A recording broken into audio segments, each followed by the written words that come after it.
মিম্মির গল্পের ঝুড়ি চ্যানেলে আপনাদের সবাইকে স্বাগতম। শুরু করতে যাচ্ছি প্রখ্যাত সাহিত্যিক সুনীল গঙ্গোপাধ্যায়ের উপন্যাস অরণ্যের দিনরাত্রি। আজ শুনবেন উপন্যাসটির প্রথম পর্ব। সকালবেলা ধলভূমগড় স্টেশনে 4 জন যুবক ট্রেন থেকে নামল। ছোট্ট স্টেশন, সারা দিন রাতে 2-3 বার মাত্র সরব হয়ে ওঠে, বাকি সময়টা অলসভাবে নিঝুম। আলাদা টিকিট কালেক্টর নেই। স্টেশন মাস্টার নিজেই ট্রেন থেকে নামা ছোট্ট যাত্রী দলের দিকে এগিয়ে আসেন টিকিটের জন্য। যাত্রীরা অধিকাংশ স্থানীয় লোক, নেংটি পরা সাঁওতাল আর ওঁরাও। তাদের প্রত্যেকেরই কাঁধে একখানা করে লাঠি, 8 হাত শাড়ি ফেরতা দিয়ে পরা মেয়েরা। আম্রপল্লবের মতন তারা 5 জন হাত ধরাধরি করে থাকে ও গানের সুরে কথা বা ঝগড়া করে যায়। এছাড়া 2-4 জন আধা বিহারি আধা বাঙালি বাবু কিংবা পাইকার। এর মধ্যে ওই 4 জন যুবক একটুখানি নতুনত্ব, কেননা এই জায়গায় কখনো চেঞ্জাররা আসে না, সেরকম কোনো ব্যবস্থাই নেই। ছোট্ট একটুখানি শহর সাজা গ্রাম, থাকলেও হয়, না থাকলেও ক্ষতি ছিল না এমন ভাব। 2-4খানা বাড়ি ফুরোতে না ফুরোতেই শুরু হয়ে গেছে জঙ্গল। যুবক 4 জনের বয়স 25 থেকে 30-এর মধ্যে। প্রত্যেকেরই সুঠাম স্বাস্থ্য, হাতে ভালো চামড়ার সুটকেস, হোল্ডল, টেরিলিন জাতীয় সুদৃশ্য পোশাক পরিহিত। ওদের চোখ মুখ দেখলেই আর কাউকে বলে দিতে হয় না যে ওরা কলকাতার মানুষ। স্টেশন মাস্টার মৃদু গলায় জিজ্ঞেস করলেন, আপনারা বেড়াতে এলেন বুঝি? ওদের মধ্যে একজন প্যান্টের এ পকেট ও পকেট খুঁজছিল। পেছন পকেটের চামড়ার ব্যাগ থেকে বেরোলো ভাড়ার রসিদ। তখন সে জবাব দিল, হ্যাঁ সেরকমই, দেখা যাক। আমাদের কাছে কিন্তু টিকিট নেই। মাঝরাত্রে টিটির কাছে ভাড়া দিয়ে এই রসিদ নিয়েছি, চলবে তো? স্টেশন মাস্টার এক পলক উঁকি দিয়ে দেখেই বললেন, হ্যাঁ ঠিক আছে, এই সময় এখানে বেড়াতে এলেন, আপনাদের তো অসুবিধে হবে। কেন, অসুবিধা কিসের? আপনার তো কোনো অসুবিধে হচ্ছে বলে মনে হয় না। থাকবেন কোথায়? এখানে তো। সে আমরা যা হোক ব্যবস্থা করে নেব।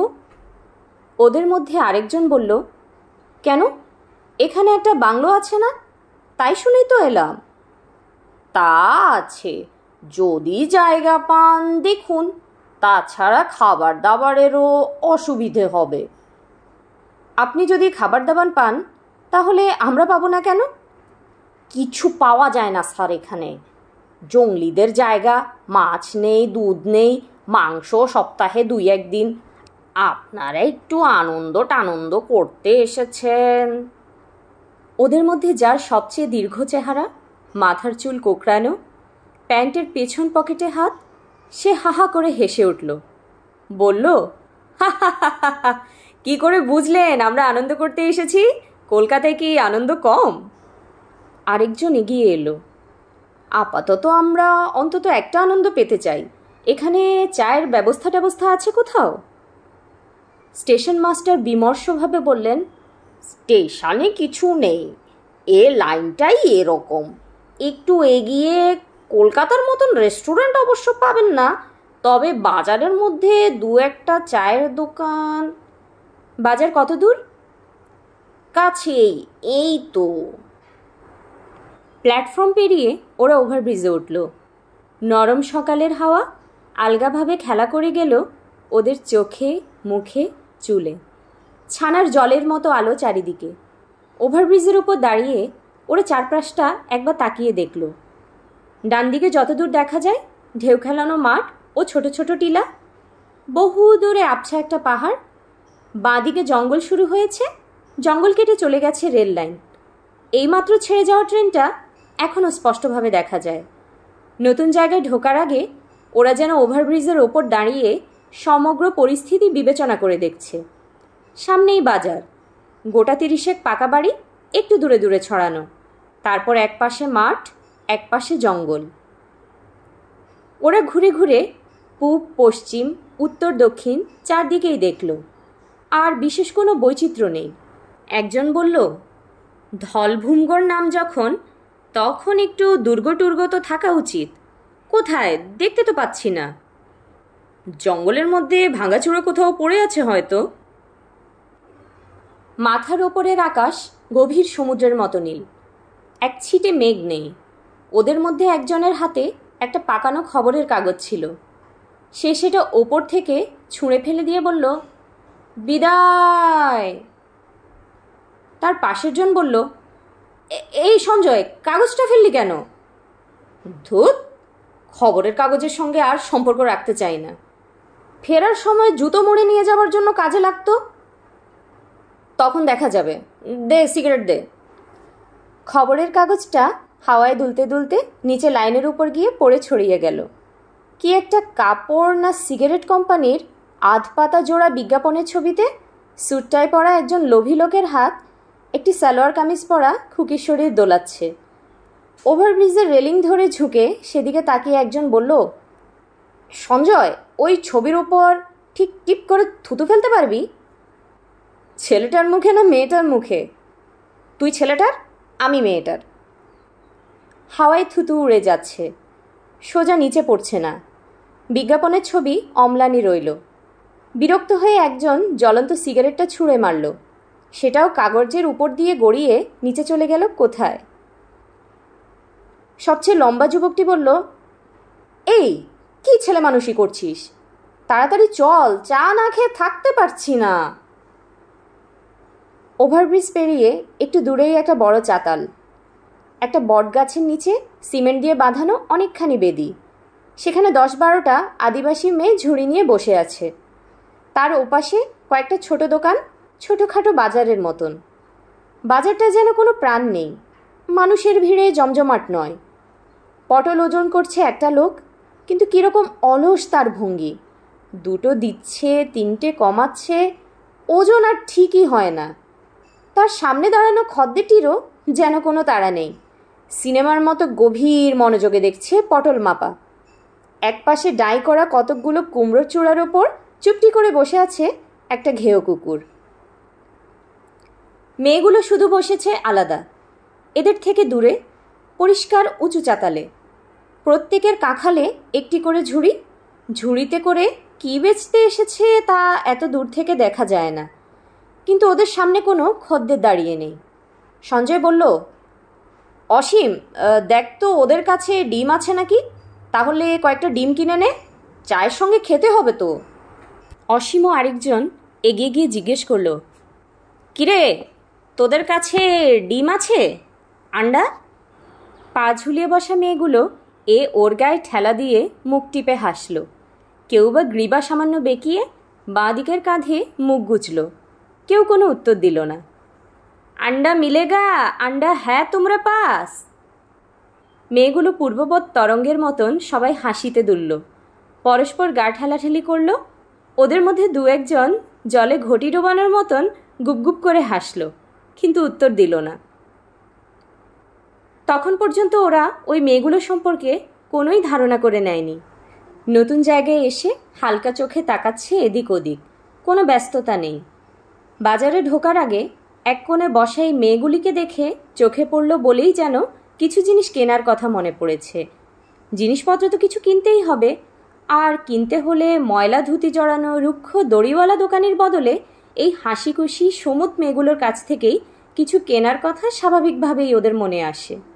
দাম হয়তো একটু বেশি নেবে, তা হোক, সঙ্গে তো বাতাস খুশি করা হাসি দেবে। শহুরে ছেলে, সকালবেলা ডিম কেনার কথাই ওরা প্রথম ভেবেছে। ডিম না থাকে মেয়েদের যে কোনো সওদা, শিম, বরবটি কিংবা আলু পেঁয়াজ যাই হোক, তাও হয়তো কিনবে। অসীমরা এগিয়ে এসে মেয়েগুলোর ঝুড়িতে উকি মারল। কিচ্ছু নেই, ফাঁকা ঝুড়ি, সবারই ফাঁকা ঝুড়ি। ওরা একটু অবাক হলো। নীলপাড় শাড়ি পরা একটি কচিমুখ মেয়েকে অসীম বলল, কিরে, সব ফুরিয়ে গেছে? ডিম টিম নেই কারো কাছে?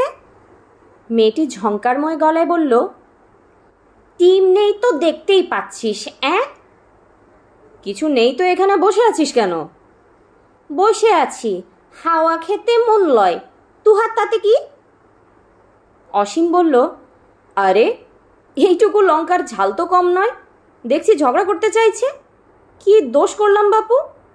সে তার বন্ধুদের দিকে ফিরে বলল, আশ্চর্য ব্যাপার মায়েরি, এতগুলো মেয়ে খালি ঝুড়ি নিয়ে এমনি এমনি সকালবেলা বসে আছে।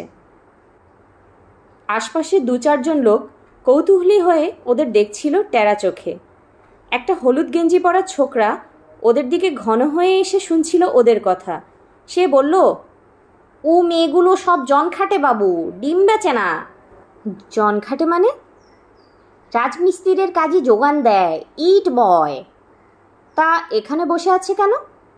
এইখানে বসে থাকে, যদি কারুর দরকার হয় তো ডেকে খাটাতে নিয়ে যায়। ও বুঝলুম। তা এখানে আর প্রত্যেক দিন কি এত রাজমিস্ত্রির কাজ হয়? কে জানে। থাকে, তোমাদের এখানে ডিম পাওয়া যাবে? ডিম তো মিলবে না আজ, সেই হাটবার মঙ্গলবার। হাটবার ছাড়া ডিম পাওয়া যাবে না? যাবে সে আপনার হোটেলে। ও, হোটেল আছে এখানে? আচ্ছা, রেস্ট হাউসটা কত দূর? ওইসব কিছু তো এখানে নাই বাবু। নেই মানে? আলবত আছে, forest rest house. Forest bungalow সে আপনাদের সেই দিকে জঙ্গলে। ঠিক আছে, এখানে রিক্সা টিক্সা পাওয়া যায়? আজ্ঞে না, রিক্সা এদিকে কোথায় পাবেন? এইসব জংলা জায়গা, বাবুরা তো কেউ আসে না তেমন, যারা আসে তারা মোটর আনে। লোকটির নাম লখা। তাকে ওরা তল্পিদার হিসেবে নিযুক্ত করল। লোকটির কাঁধে কিছু মোটঘাট চাপিয়ে আস্তে আস্তে এগিয়ে চলল ওরা 4 জন, সঞ্জয়, অসীম, শেখর এবং রবি। কাল রাত্রিরেই হয়তো বৃষ্টি হয়েছে। সরু রাস্তায় প্যাচ প্যাচ করছে কাদা। দুপাশে কয়েকটা মুদির দোকান, সিমেন্ট সুরকির আড়ত, নোংরা ভাতের হোটেল, একটা সেলুনও আছে। সিগারেটের দোকানে ঝ্যানঝ্যান করে রেডিও বাজছে। একটা দোকান বেছে নিয়ে ওরা বাইরের বেঞ্চিতে বসে গরম জিলেপি আর সিঙ্গারার সঙ্গে চা খেলো। গ্যালাসের চায়ে কীরকম কাঁঠাল কাঁঠাল গন্ধ। এটো শালপাতায় এসে বসেছে নীল রঙের ডুমুডুমু কাঁঠালের মাছি। দোকানের বাকি লোকরা নিজস্ব কথা বলা থামিয়ে ওদের দিকেই চেয়ে আছে। যে কোনো প্রশ্নের উত্তর দেবার জন্য তাদের সকলেরই মুখভঙ্গি ব্যগ্র। ওরা 4 জন অন্য কোনো দিকেই মনোযোগ দিল না, নিজেদের মধ্যে পরামর্শ করতে লাগলো। রেডিওর ফাটা আওয়াজটা খুব বিরক্ত করছিল। অসীম উঠে দাঁড়িয়ে বলল, চল এগোই। 2-4 পা হাঁটতেই বাজার শেষ হয়ে গেল। সরু রাস্তায় এসে মিশল বড় রাস্তায়। এখানে 2-4টে ছড়ানো ছড়ানো সুদৃশ্য বাড়ি। প্রত্যেক বাড়ির সামনের কম্পাউন্ডে ফুল, লতা ও ইউক্যালিপটাস গাছ। শুধু এই জায়গাটুকু দেওঘর বা মধুপুরের এক টুকরো মনে হয়। লখা অনবরত বকবক করে যাচ্ছিল কোনটা কার বাড়ি সেই বিবরণ। এই জায়গাটার অসংলগ্ন ইতিহাস, ভূগোল ওরা সব শুনছিল না। মাঝে মাঝে 2-একটা প্রশ্ন করছিল। একটা বাড়ির দিকে ওদের সবারই চোখ পড়ল। গোলাপি রঙা একটা সুন্দর বাড়ি। বাড়ির সম্পূর্ণ সীমানা 1.5 মানুষ উঁচু পাঁচিল দিয়ে ঘেরা।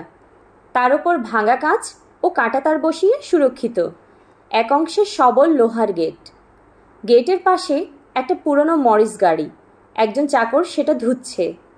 গেটের মধ্য দিয়ে ভেতরটা দেখা যায়। বাগানের মাঝখানে পাথরের পরিবসানো ফোয়ারা। বাগানের পথটুকু ব্যতীত বাকি অংশ ঘাসের বদলে লাল পর্তুলিকায় ছেয়ে আছে, যেন টুকটুকে লাল রঙের বাগান।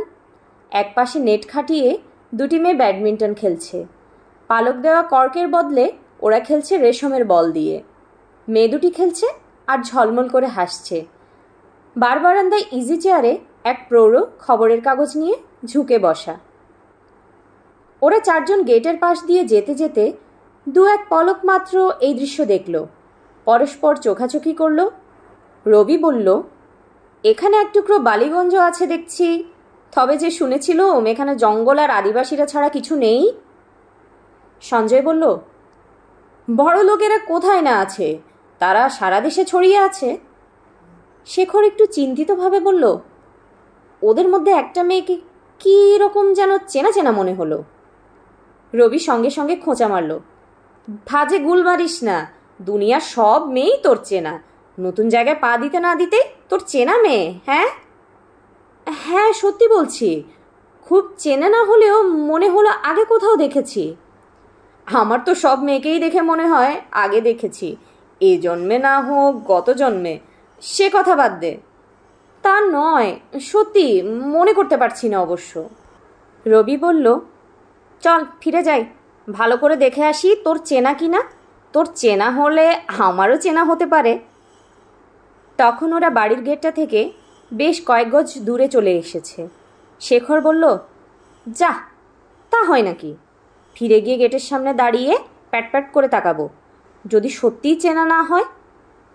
রবি শেখরের একটা হাত ধরে টানাটানি করতে করতে বলল, এ চল না, চল না, চেনা নাই বা হলো, মেয়েরা বাগানে খেলছে, তা দেখতে দোষ কি?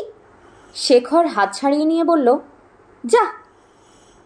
অসীম জিজ্ঞেস করল, লখা, এটা কাদের বাড়ি?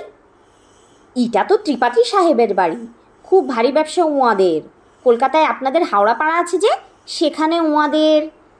অসীম মুখ ঘুরিয়ে শেখরকে প্রশ্ন করল, কিরে, তুই ত্রিপাঠী পদবীর কোনো মেয়েকে চিনিস? শেখরের মুখ দেখে মনে হয় তন্ন তন্ন করে সে ভেতরটা খুঁজছে। অন্ধকার রান্নাঘরে কালো জিরে খুঁজে না পেলে গৃহিণীরা যেমন একটা কৌটো খুঁজে গন্ধ শুকে দেখেন আর রেখে দেন, শেখরও তেমন আধা চেনা প্রত্যেকটা মেয়েকে চোখের সামনে এনে প্রশ্ন করছিল, তুমি কি ত্রিপাঠী? না না, গন্ধ মিলছে না। প্রেসিডেন্সি কলেজে অমলেশ ত্রিপাঠীর কাছে ইতিহাস পড়েছিলাম। দীপ্তি ত্রিপাঠীর লেখা বই ছিল তাপসের ঘরে। ভবানীপুরে ত্রিপাঠী অ্যান্ড সন্স নামে তাদের একটা রেডিও দোকান আছে। না, আর কোনো ত্রিপাঠীর কথা সে শোনেনি। শেখরকে হার মানতেই হলো। ওই বাড়িটা ছাড়াবার পর আর দু একটা এদিকে ওদিকে ছড়ানো খাপড়ার চালাঘর, তারপর রাস্তা ফাঁকা হয়ে এলো। এবার জঙ্গলে ঢুকবে, সামনেই জঙ্গল দেখা যায়। এই রাস্তাটা চাকুলিয়া হয়ে জামশেদপুরে চলে গেছে, তাই মাঝে মাঝে ট্রাকের আনাগোনা। এপ্রিলের শেষ, রোদ্দুর এখনও বিরক্তিকর হয়নি। ঝকঝকে আকাশ থেকে রোদ এসে খেলা করছে বনের চূড়ায়। এই বন দেখলে গা ছমছম করে না। তরুণ শালগাছগুলোয় বল্লরি ধরেছে। বিশ্বাস করা যায় না, ওই কঠিন সব শালবৃক্ষের এত সুন্দর নরম রঙা ফুল। দু একটা জারুল আর ইউক্যালিপটাসের ভেজাল থাকা সত্ত্বেও জঙ্গলটা এখানে পুরোপুরি শালেরই জঙ্গল। লালচে রাস্তা দিয়ে ওরা বনের মধ্যে ঢুকলো। বনের মধ্যে ঢুকেই ওদের অন্যরকম লাগলো। স্পষ্ট বোঝা যায় এটা আলাদা জগৎ। বনের ভেতরটা সব সময় নিঃশব্দ। আসলে অনেক রকম শব্দ আছে, কিচকিচে পাখির ডাক, হাওয়ার শোঁশো শব্দ, লুকানো কাঠবিড়ালির চিরিক চিরিক, ঝিঝির কোরাস, শুকনো পাতার খড়খড়, দূরে কোথাও কাঠ কাটার একঘেয়ে শব্দও ভেসে আসছে। তবু মনে হয় অরণ্য নিস্তব্ধ। ওসব শব্দ নিস্তব্ধতারই অলঙ্কার। জঙ্গলে ঢুকলে সত্যিকারের একটা বিশাল জিনিসকে প্রত্যক্ষ করার অভিজ্ঞতা হয়। কালো পিচে চওড়া রাস্তা, দুপাশে লাল সুরকি ছড়ানো, তার ঠিক মাঝখান দিয়ে ওরা হাঁটছে। অসীমকে অফিসের কাছে প্রায় বাইরে যেতে হয়। শেখর ও বন্ধুবান্ধবদের না বলে মাঝে মাঝেই হঠাৎ 2-1 মাসের জন্য কোথায় নিরুদ্দেশে চলে যায়। ক্রিকেট খেলার জন্য রবি ভারতবর্ষের নানা প্রদেশে ঘুরেছে। মধ্যপ্রদেশের জঙ্গলে একটা শিকারের পার্টিতেও গিয়েছিল একবার। সঞ্জয় একটু ঘরকুনো, কিন্তু বছরে একবার তাকে হরিদ্বারে যেতেই হয়। ওর বাবা সংসার ছেড়ে রামকৃষ্ণ মিশনে যোগ দিয়ে হরিদ্বারে আছেন। সঞ্জয় তার সঙ্গে দেখা করে আসে। অর্থাৎ ওরা 4 জনেই আগে নানান জায়গায় ঘুরেছে। এই প্রথম ওরা দল বেঁধে একসাথে বাইরে এলো। ওরা একসঙ্গে মিলেছে, কিন্তু সব কিছু মেলেনি। মাঝে মধ্যে ওরা একসঙ্গে হাসি ঠাট্টা করছে, মাঝে মধ্যেই আবার অন্যমনস্ক। তখন 4 জনেই যেন 4 রকম ভাবনায় অন্যমনস্ক। বেশি হাঁটতে হলো না। আধ মাইলের মধ্যেই চোখে পড়ল ডাকবাংলোর গেট। বাঁদিকে চওড়া মোরাম বেছানো পথ, ভেতরে জাপানি ছবির মতো সাজানো বাড়িখানা। উঁচু সিমেন্টের ভিতের ওপর বাড়ি। বারান্দার ঝুলন্ত টবে সাজানো রয়েছে নানা জাতের শৌখিন অর্কিড। কয়েকখানা পরিচ্ছন্ন অটুট ইজি চেয়ার। বাড়ির সামনে কেয়ারি করা ফুল বাগান। একপাশে গাড়ি রাখার ছোট গ্যারেজ, তার ওপাশে চৌকিদারের ঘর। ওদের মধ্যে 2-3 জন একসঙ্গে বলে উঠল, বাহ, সত্যি চমৎকার জায়গাটা। লখা মালপত্র নামিয়ে রেখে সমস্ত নিস্তব্ধতাকে ভেঙে চেঁচাতে লাগলো, রতিলাল, রতিলাল, এ চৌকিদার। কারুর সাড়া পাওয়া গেল না। দূর থেকে শুধু সে কাট কাটার অক্লান্ত শব্দটা একঘেয়েভাবে শোনা যাচ্ছে। সঞ্জয় বলল, দেখে মনে হচ্ছে এ জায়গায় বিশেষ লোকজন আসে না। চৌকিদার কি আর সবসময় থাকে? লখা বলল, দাঁড়ান বাবু, আমি ওকে ঢুঁয়েলিয়ে আসছি। হ্যাঁ যাও, তাড়াতাড়ি দেখো, চৌকিদার না আসা পর্যন্ত তোমার বকশিস মিলবে না। বকশিসের কথা শুনে লখা যেন চমকে উঠল, যেন সম্পূর্ণ অপ্রত্যাশিত, কিংবা এসব কথা তার সামনে উচ্চারণ করাই উচিত নয়। অত্যন্ত লাজুকভাবে ঘাড় নুয়ে বলল, সেজন্য কি আছে হুজুর। ওরা বারান্দায় উঠল, চেয়ারে বসে হাত পা ছড়িয়ে আড়মোড়া ভাঙল। রবি আর সঞ্জয় দুদিকের বারান্দা ঘুরে তদন্ত করে এলো। রবি বলল, সত্যি খুব গ্র্যান্ড জায়গা, ট্রেনের সেই লোকটাকে ধন্যবাদ দেওয়া উচিত মায়েরই। অসীম বলল, লোকটাকে সঙ্গে নিয়ে এলো হতো, মনে হচ্ছে সেও খুব রসিক লোক। ওরা ছিল ট্রেনের সেকেন্ড ক্লাস কম্পার্টমেন্টে। মাঝরাত্রিরে যখন চেকার ওঠে, ওরা বলেছিল, আমরা টিকিট কাটিনি, কোথায় যাব এখনও ঠিক করিনি। কোথায় যাবেন জানেন না, তাহলে ট্রেনে উঠেছেন কেন? এমনি শখ হলো, জানালা দিয়ে দেখছি, কোনো জায়গা পছন্দ হলে নামার সময় গার্ডকে ভাড়া দিয়ে যাব। মাঝরাত্রিরে জায়গা দেখছেন? তা বেশ, ট্রেনের আইনে তো ওসব চলে না। অন্তত টাটানগর পর্যন্ত টিকিট কাটুন এখন। টাটানগর গিয়ে কি করব, বাজে জায়গা। কোথায় যাবেন তাই যখন জানেন না। এই সময় ওদের পাশের লোকটি কথা বলে। লোকটি মধ্যবয়স্ক, ঘন নীলরঙা স্যুট পরেছিল, হাতে সবসময় একখানা বই, প্রত্যেক স্টেশনে চা খাচ্ছিল। দেখে মনে হয়েছিল লোকটি অবাঙালি। এবার সে পরিষ্কার বাংলায় বলল, আপনারা নিরিবিলিতে কোথাও ছুটি কাটাতে চান তো? আমি একটা জায়গা সাজেস্ট করতে পারি, ধলভূমগড়, বেশি দূর নয়, ঝাড়গ্রামের 2 স্টেশন পরেই। রবি জিজ্ঞেস করেছিল, কীরকম জায়গা বলুন তো? লোকটি উত্তর দিয়েছিল, এতক্ষণ আপনাদের কথাবার্তা শুনে আপনাদের মেজাজটা বুঝেছি। ধলভূমগড়ে যান, আপনাদের ভালো লাগবে। আমি অনেকবার গেছি, খুব নিরিবিলি, রেস্ট হাউসে থাকবেন, কেউ বিরক্ত করবে না। আপনারা তো সেরকম জায়গায় চান। লোকটি ওদের সাহায্য করতেই চাইছিল, তবু গায়ে পড়ে পরামর্শ দিচ্ছে বলে ওদের একটু অস্বস্তিই হচ্ছিল। রবি বলেছিল, আমরা কীরকম জায়গা চাই তা আপনি কি করে বুঝলেন দাদা? লোকটি সামান্য হেসে বলেছিল, বছর 15 আগে আমারও বয়স আপনাদের সমান ছিল। আমার সেই সময়কার কথা ভেবে বললুম আর কি। আমরা সভ্য সমাজের মানুষরা মাঝে মাঝে জঙ্গলে গিয়ে হাঁপ ছেড়ে বাঁচতে চাই, সেদিক থেকে ও জায়গাটা ব্রিলিয়ান্ট। আমরা কীরকম জায়গা চাই তা অবশ্য ঠিক জানি না। আচ্ছা, ধলভূমগড়ে গিয়ে দেখা যাক। এখন চেয়ারে পা ছড়িয়ে সিগারেট টানতে টানতে সঞ্জয় বলল, কিন্তু আমার মনে হচ্ছে আগে থেকে রিজার্ভ না করলে ফরেস্ট বাংলোতে থাকা যায় না। বোধহয় গোলমাল করবে চৌকিদার এসে। ওসব কিছু না, 2 টাকা এক্সট্রা দিলেই হবে। হবে কিনা সন্দেহ।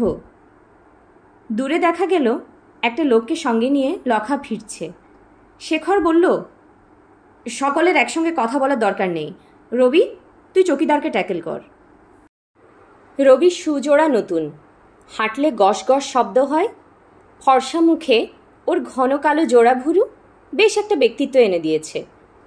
প্যান্টের হিপ পকেটে হাত দিয়ে রবি বারান্দার দিকে এগিয়ে গেল। অত্যন্ত অবজ্ঞা ভরে লখাকে জিজ্ঞেস করল, এই লোকটাই চৌকিদার নাকি? কি নাম তোমার? রবি লোকটার চোখে চোখ ফেলে প্রতীক্ষায় তাকিয়ে রইল। লোকটা এখনো সেলাম করেনি। রবির কাছে সেটাই এখন সবচেয়ে বড় ব্যাপার। নিরীহ চেহারার মধ্যবয়স্ক লোকটা, সম্পূর্ণ খালি গা, তামাটে বুকের উপর ঝুলছে মোটা পৈতে। লোকটা খানিকটা উদ্ভ্রান্ত, কোনো অসমাপ্ত কাজ থেকে যেন হঠাৎ উঠে এসেছে। রবি চোখের দিকে সে তাকাচ্ছিল না, কিন্তু চোখে চোখ পড়লই সঙ্গে সঙ্গে সে সেলামের ভঙ্গিতে কপালের কাছে হাত তুলে দুর্বল গলায় বলল, হ্যাঁ হুজুর, আমার নাম রতিলাল। হঠাৎ অকল্পনীয়ভাবে রবি প্রবল কঠোরতার সঙ্গে চেঁচিয়ে উঠল, এতক্ষণ কোথায় ছিলে? উল্লুক কাহাকা, আধা ঘন্টা ধরে বাইরে বসে আছি, দরজায় তালাবদ্ধ। লোকটা ভয়ে একবার কেঁপে উঠল, ক্ষীণ গলায় বলল, ও হুজুর, কারোর তো আসার কথা ছিল না। আসার কথা ছিল না মানে? 7 দিন আগে চিঠি দিয়েছি। হুজুর, কোনো খত তো পাইনি। খত পাও না পাও, তোমার ডিউটি এখানে থাকা। যাও তাড়াতাড়ি দরজা খোলো। লোকটা খানিকটা দম নিয়ে একটু সাহস সঞ্চয় করলো, তারপর বলল, হুজুরের কাছে স্লিপ আছে? রিজার্ভ না থাকলে তো। সেসব পরে হবে, তুমি আগে দরজা খোলো। ফরেস্টার বাবু কোথায়? ফরেস্টার বাবু চাকুলিয়া গিয়েছেন, কাল বিকালে আসবেন। ঠিক আছে, ফরেস্টার বাবু এলে তাকে স্লিপ দিয়ে দেব। এখন দরজা খুলে দাও। কিন্তু আমার উপর অর্ডার আছে, স্লিপ না দেখালে তালা খুলতে মানা। রবির মেজাজ এবার সপ্তমে পৌঁছল। সমস্ত মুখ বিকৃত করে সে বলল, জ্বালালে দেখছি। এ পকেট সে পকেট খুঁজতে লাগলো রবি। বিড়বিড় করে বলতে লাগলো, এর নামে রিপোর্ট করতে হবে, ডিউটির সময় আড্ডা মারতে যাওয়া। তারপর রবি পকেট থেকে কিছু একটা পেয়ে গেল। ট্রেনের চেকার ওদের কাছ থেকে টাকা নিয়ে যে রসিদ দিয়েছিল, ধলভূমগড়ের স্টেশন মাস্টার যেটা দেখেই খুশি হয়েছিলেন আর নিতে চাননি, রবি সেই কাগজটা মুড়ে চৌকিদারের দিকে ছুঁড়ে বলল, এই নাও, এবার খোলো। শেখর, সঞ্জয় ও অসীম তখন অতি মনোযোগ দিয়ে নিজেদের হাতের পাঞ্জা দেখছে। কেউ পরীক্ষা করছে দেয়ালের চুনকাম, মুখগুলো কঠিন, যাতে কোনো ক্রমে হাসি না বেরিয়ে পড়ে। রতিলাল কাগজটা তুলে নিয়ে দেখল, সব সরকারি কাগজই একরকম। সে কাগজটা দেখে সন্তুষ্ট হয়ে চাবি বার করে দরজা খুলল। তারপর অতি ব্যস্ত হয়ে বলল, আমি টাঙ্কিতে এক্ষুনি পানি ভরে দিচ্ছি। রবি তার বন্ধুদের দিকে চেয়ে বিশ্বজয়ীর কণ্ঠস্বরে বলল, কি চলবে তো? চল ঘরগুলো দেখা যাক। এই লখা, মালপত্রগুলো ঘরে তোল। দুখানা ঘর, পরিচ্ছন্ন, ফিটফাট, সঙ্গে বাথরুম। প্রত্যেক ঘরে দুখানা করে খাট, ড্রেসিং টেবিল, পোশাকের র্যাক, এমনকি শীতের জন্য ফায়ারপ্লেস। ঘর দেখে ওদের খুব পছন্দ হয়ে গেল। পুরো ব্যাপারটার কৃতিত্ব নেবার ভঙ্গিতে রবি মুখ প্রসন্ন করল। তারপর রতিলালকে বলল, শোনো চৌকিদার, ঝটপট চায়ের ব্যবস্থা করো, রান্নাবান্নাও করতে হবে। এখানে কি কি খাবার পাওয়া যাবে? রতিলাল বলল, হুজুর, আমি চা বানাতে পারবো, কিন্তু খানা পাকাতে আমি জানি না। আমার বহু সব করতো, সাহেবরা তার রান্না খেয়ে কত খুশ হয়েছেন, কিন্তু তার বড় বুখার। ডাক্তারবাবু পাশ গিয়েছিলাম, ডাক্তারবাবু বললেন সুই নিতে হবে। তাহলে তো মুশকিল, রান্না করবে কে? অসীম, তুই পারবি? 2-1 বেলা চালিয়ে দেব। ঠিক আছে, আজকের দিনটা তো চলুক। চৌকিদার, তুমি বাথরুমে জল তুলে দাও, চা করো, আর জিনিসপত্র কিনতে হবে, চাল, আলু, আর এখানে মুরগি পাওয়া যাবে তো? মুরগি তো সেই হাটবার। বাহ, সব শুধু হাটবার, গ্রামের মধ্যে মুরগি পাওয়া যাবে না। লখা বলল, আমি মুরগি জোগাড় করে দিব বাবু, ভালো মুরগি, দুবলা ফুবলা নয়, নিজের ঘরের। ঠিক আছে, এই লোকটাকে দিয়েই জিনিসপত্র আনানো যাক। চৌকিদার, তুমি একে চেনো তো? এ টাকা পয়সা নিয়ে পালালে তুমি জামিন রইলে। লখাকে টাকা আর জিনিসের লিস্ট দিয়ে পাঠানো হলো। রতিলাল গেল জল তুলতে। ওরা এবার জুতো জামা খুলল। স্যুটকেস থেকে বেরোলো টাটকা গেঞ্জি আর পাজামা। অসীমের স্যুটকেসের এক কোণে উকি মারল একটা ব্রান্ডির বোতল। রবি একটু ছটফটে, সে চটি জুতো খুঁজে পাচ্ছে না। তার ধারণা বেডিংয়ের মধ্যেই রেখেছিল, সেখানে নেই। স্যুটকেস হাঁটকেও না পেয়ে রবি পুরো স্যুটকেসটাই উল্টে দিল।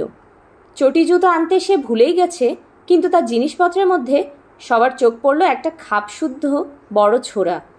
অসীম বলল, আরে দারুণ জিনিসটা তো।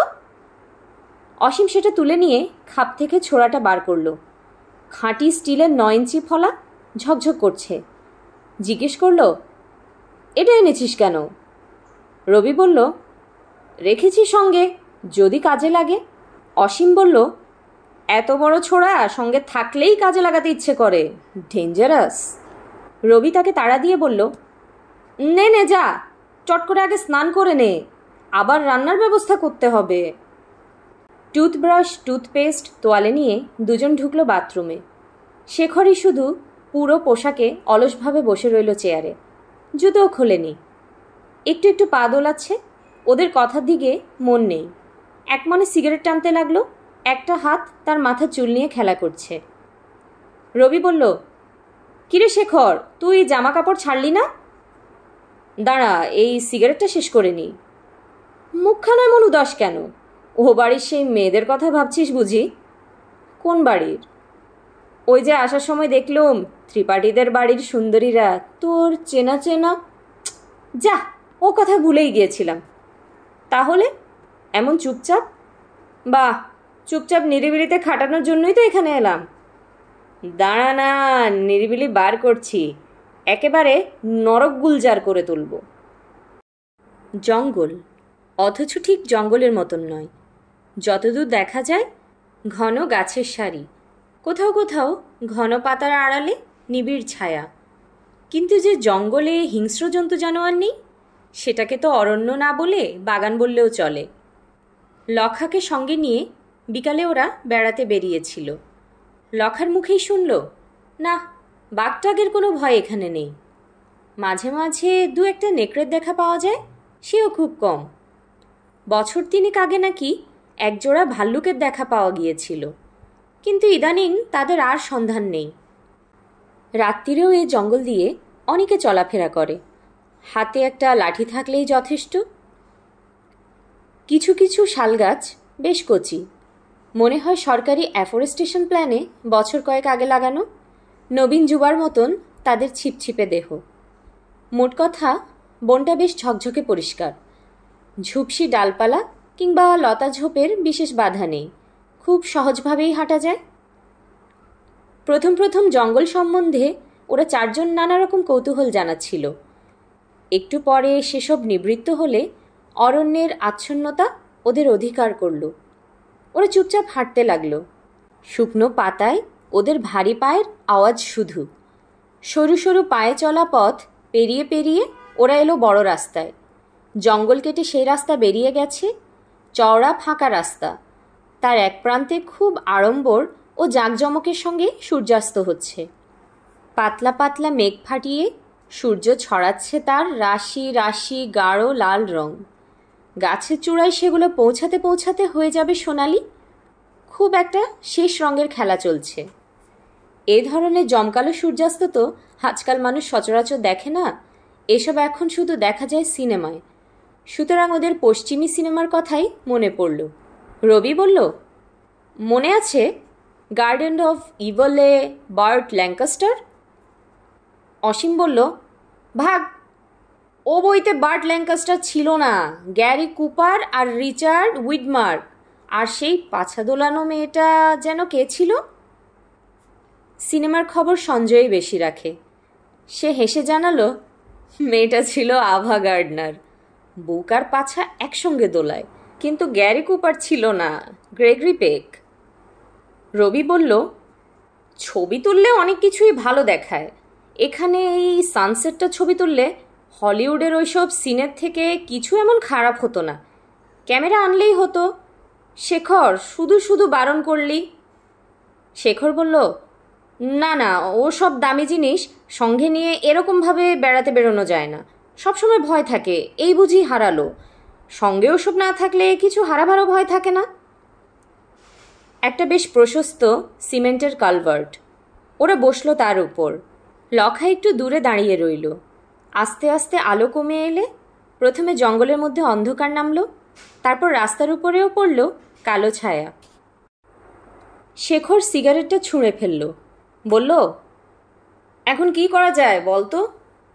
রবি বলল, তাস এনেছিস? না, তাস ফাস নয়, জঙ্গলে তাস খেলার জন্য আসিনি। তাহলে কি করবি? সময় কাটাতে হবে তো। অসীম বলল, ভাবতে হবে না, দেখিস আপনিই সময় কেটে যাবে।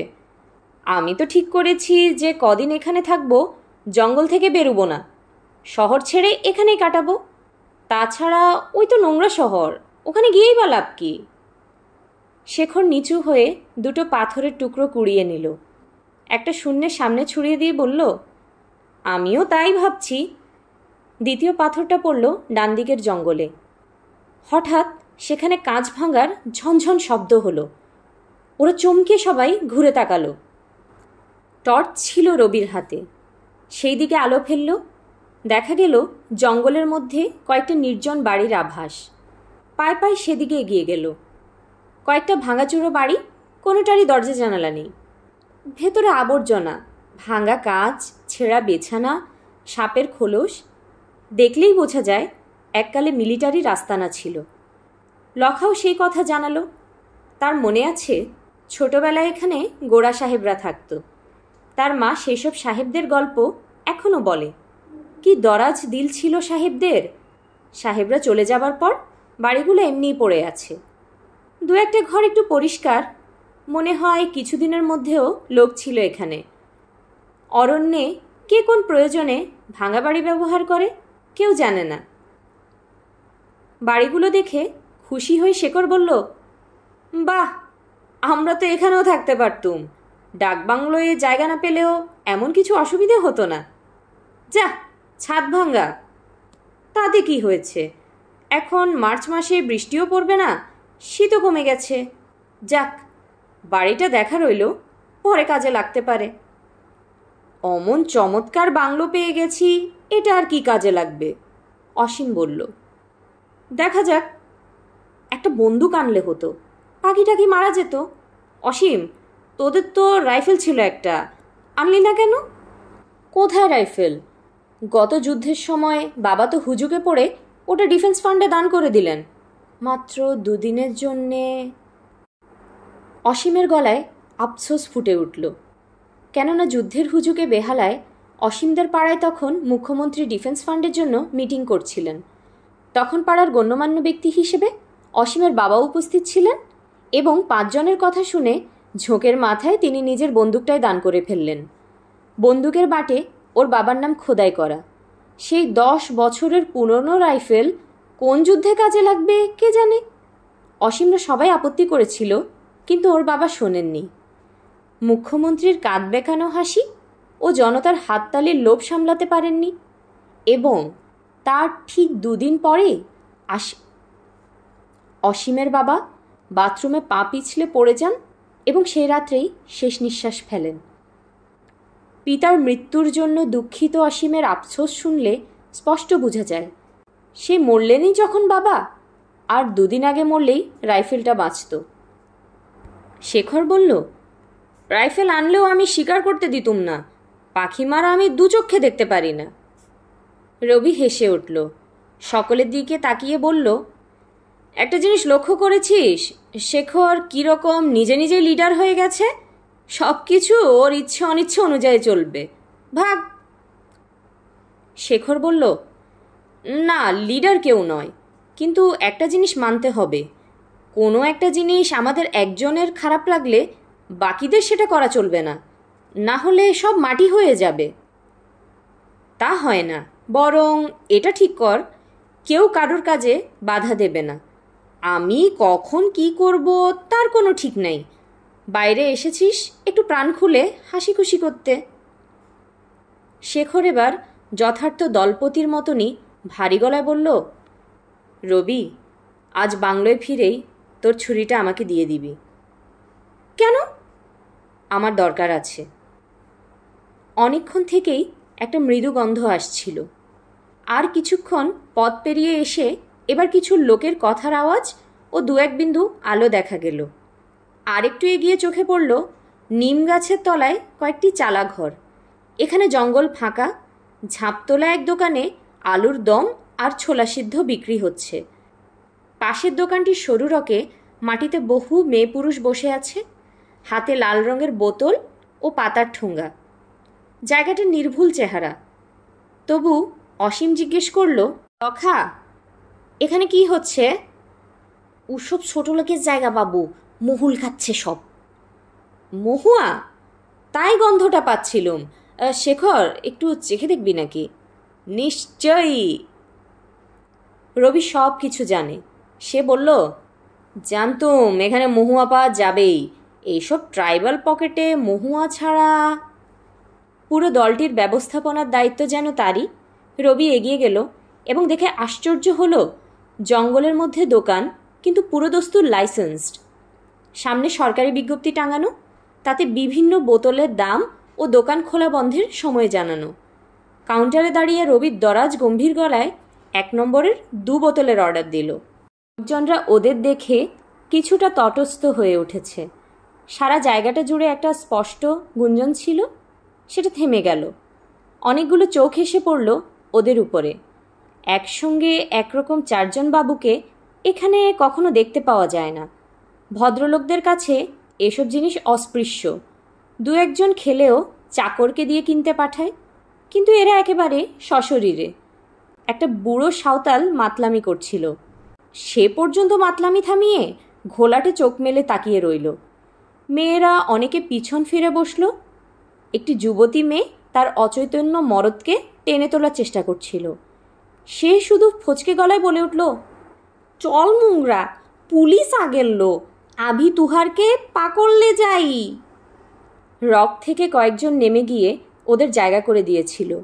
রবি গ্যালাসে ঢেলে 1 চুমুকে সবটা শেষ করে বলল, বেশ জিনিসটা তো স্ট্রং আছে। অসীম, তুই একটু কম কম খাস।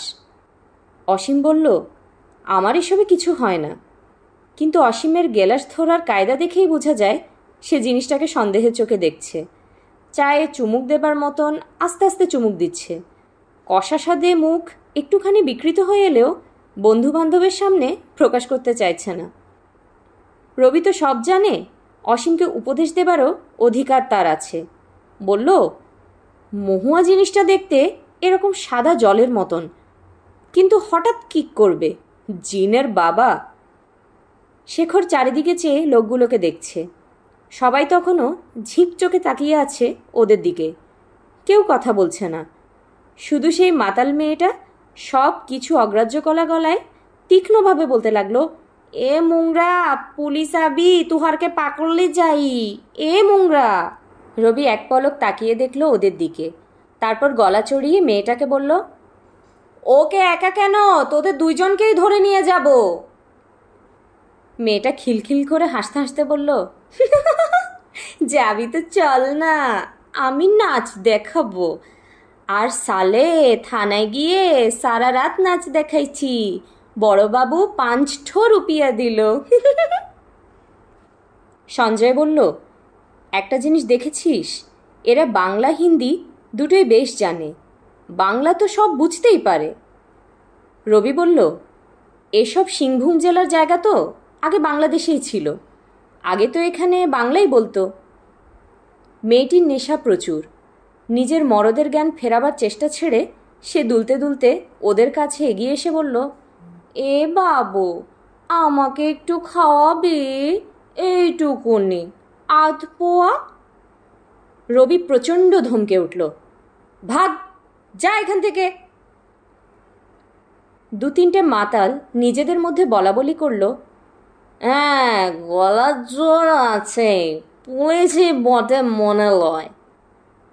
রবি শুনতে পেয়েছিল সে কথা। উত্তর দিল, হ্যাঁ ঠিকই মনে লয়, বেশি গোলমাল করো না। শেখর নিম্নস্বরে রবিকে বলল, ওরকম ধমকে কথা বলিসনি, এদের সঙ্গে বরং বন্ধুত্ব করার চেষ্টা করা ভালো। ধমকে কথা না বললে এরা লাইপে মাথায় উঠবে। তা বলে ওরকম ভয় দেখাসনি, ওদের সঙ্গে বসে এদের সঙ্গে এরকমভাবে মিশে যাওয়াই ভালো, তাতেই বেশি মজা। শুধু শুধু বাবু সেজে আলাদা হয়ে থাকার তো কোনো মানে হয় না। শেখর পাশের একটি লোককে জিজ্ঞেস করল, তোমার নাম কি ভাই? লোকটি কোনো কথা বলল না। আস্তে আস্তে নিজের বোতলটি সঙ্গে নিয়ে উঠে গিয়ে দূরে এক জায়গায় বসল। রবি অট্টহাসি করে উঠল, ভাই, শেখরটা একদম ড্যাম রোম্যান্টিক। ওরা ভয় পায়, দেখবি কী করে এদের সঙ্গে কথা বলতে হয়। রবি আরেকটি লোকের দিকে চেয়ে বলল, এ মাঝি, তোর গাঁও কোথায় রে? লোকটি উত্তর দিল ঠিকই, কিন্তু একটু উদাসীনভাবে বলল, সেই সেদিকে লতাডিহি। কত দূর এখান থেকে? 2 ক্রোশ হবে। তোদের গ্রামে মুরগি পাওয়া যায়? মুরগি তো হাল দুনিয়ার সব জায়গাতেই পাওয়া যায়। বোঝা গেল লোকটা কথা চালাতে বিশেষ উৎসাহিত নয়, কেননা সেও এবার উঠে বোতল জমা দিয়ে লাঠিটা কাঁধে নিয়ে অন্ধকার জঙ্গলের পথে রওনা দিল। সঞ্জয় বলল, এদের সঙ্গে ভাব করা সহজ নয়, জোর করে চেষ্টা করেই বা কী লাভ? রবি জিজ্ঞেস করল, সঞ্জয়, তুই খাচ্ছিস না?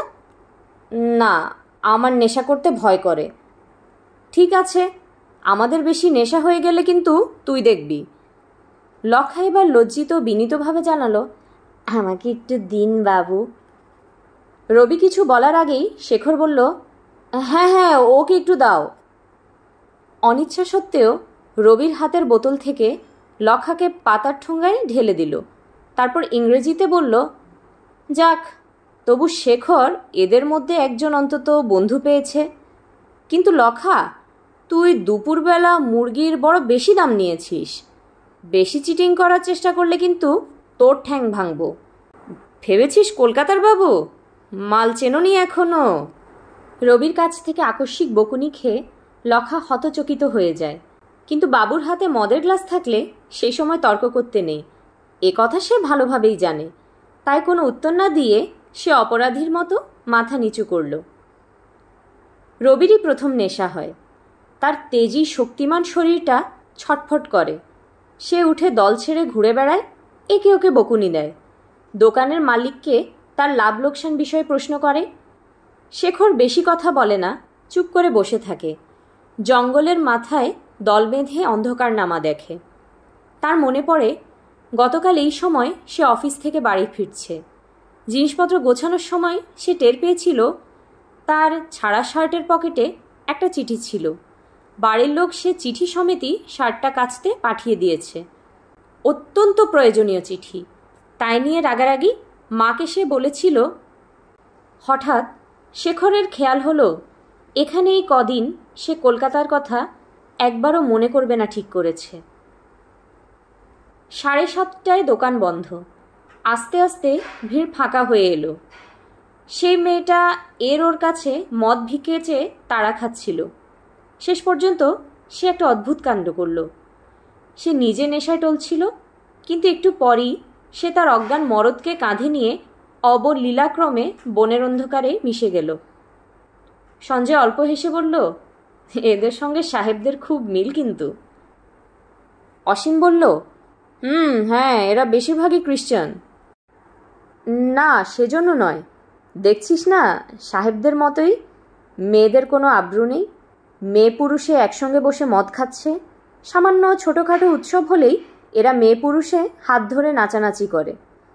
মেয়ে পুরুষের সমান অধিকার, ঠিক ওয়েস্টার্ন সোসাইটি। রবি হেসে উঠে বলল, তুই খেলি না তো, তাই তোর ওসব ভালো ভালো কথা মনে পড়ছে। খা না একটু। না, সঙ্গে নিয়ে চল, বাংলোয় বসে খেয়ে দেখব। এখানে খাবি না কেন? জঙ্গলের মধ্য দিয়ে ফিরতে হবে তো, সকলের নেশা হলে মুশকিল। তাও হিসাব করে রেখেছিস? হিসাবগুলো একটু ভুলে যা না একদিন। জঙ্গলের মধ্য দিয়ে ফিরলে কি হবে? রবি চৌধুরী সঙ্গে আছে, কোনো ভয় নেই। ফেরা পথের দৃশ্য অন্যরকম। জ্যোৎস্নায় সমস্ত বন ধুয়ে যাচ্ছে। পৃথিবীর এক প্রান্তে তখন সত্যিকার নিস্তব্ধতা। রবির বেশি নেশা হয়েছে।